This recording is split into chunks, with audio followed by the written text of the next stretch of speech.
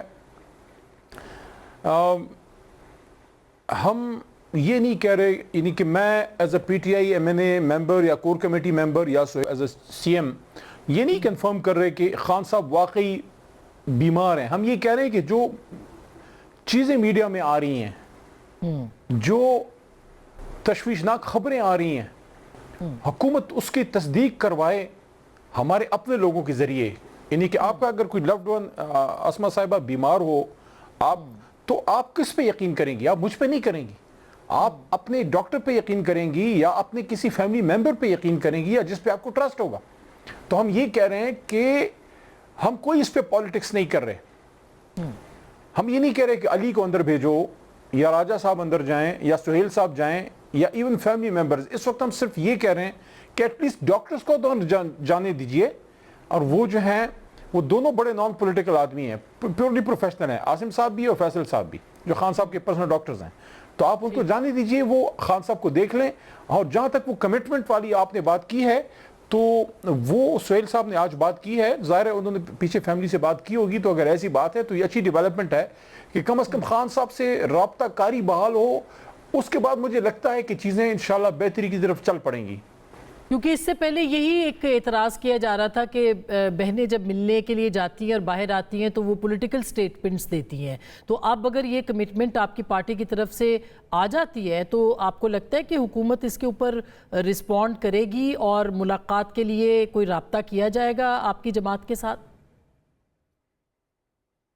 بالکل رابطہ ہونا چاہیے، سیاست میں بات ہوتی ہے۔ دیکھیے اگر آپ میں تھوڑا پیچھے لے جاتا ہوں، زیادہ پیچھے نہیں، جب ابھی عمر ایوب صاحب ہمارے پوزیشن لیڈر تھے اور شبلی فراز صاحب خان صاحب کے جو قریبی ساتھی اور ان کے چیف جو ایڈوائزر جو ان کے ساتھ ہوتے تھے سٹاف افسر، تو ایک وقت میں پروٹوکول یہ تھا کہ اندر جو بھی جاتے تھے، مروت صاحب اس زمانے میں جاتے تھے اندر اور میں جاتا تھا اس میں، گور صاحب، ایوری بڈی، طریقہ یہ تھا کہ بار آ کے ریٹن میں خان صاحب کی انسٹرکشنز لینا اور ریٹن میں وہ شبلی صاحب کو بھیجنا اور وہ کور کمیٹی سے اپروو کر کے اس پہ پھر بات ہوتی تھی۔ تو اس زمانے میں ایسی چیزیں بڑی کم ہوئیں۔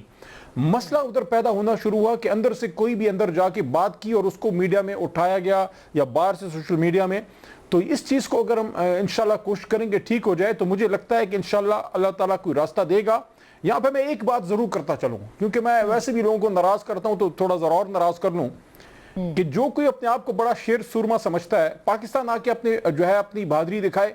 آپ وہاں جو بات کرتے ہیں وہ ہم اس سے سخت کر سکتے ہیں، لیکن ہمیں یہ پتا ہے کہ ہماری بات کا اثر اندر خان صاحب پہ پڑتا ہے۔ آپ نے جو کوئی سخت بات کی ہے، آپ کو تو کوئی تکلیف نہیں پہنچی، اس کا اثر کیا ہوا؟ خان صاحب پہ پرچے کٹے، خان صاحب کی ملاقات بند ہوئی، خان صاحب سے بات بند ہوئی۔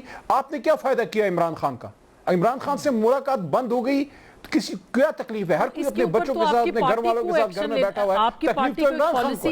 آپ کی پارٹی کو اس پہ پالیسی بنانی چاہیے کہ جو ولاگرز ہیں یا باہر بیٹھے ہوئے لوگ ہیں ان کے پاس کوئی اختیار نہیں ہے کہ وہ پارٹی کے حوالے سے بات کریں، اور اس کے اوپر کیا باقاعدہ کور کمیٹی کوئی فیصلہ نہیں کر سکتی ہے؟ دیکھیں میرا اس پہ ایک نقطہ نظر ہے، اور آج میں نے آپ ہی کے کولیگ ہیں، آپ سے بڑے جونیئر ہیں، سردار طیب صاحب، ان کے ساتھ ایک پروگرام میں اس پہ بات کی، وہی بات ادھر بھی میں کر دیتا ہوں۔ میں ان لوگوں میں سنی ہوں جو لوگوں کو غدار وفادار کہتا ہے، میں چکروں میں نہیں پڑتا۔ میں کہتا ہوں جو آج پاکستان زندہ باد کہتا ہے وہ پاکستان کا وفادار ہے، جو عمران خان زندہ باد کہتا ہے وہ عمران خان کا وفادار ہے، جب تک اس کی غداری ثابت نہ ہو جائے۔ میرا صرف نقطہ یہ ہے کہ جو باہر بیٹھے ہیں وہ بھی خان صاحب سے محبت کرتے ہیں، جو ادھر ہیں وہ بھی کرتے ہیں۔ جو باہر بیٹھے ہیں ان کو یہ احساس ہونا چاہیے کہ یہاں اتنی سپیس نہیں ہے بات کرنے کی، یا تو پھر سب جیل میں چلے جائیں۔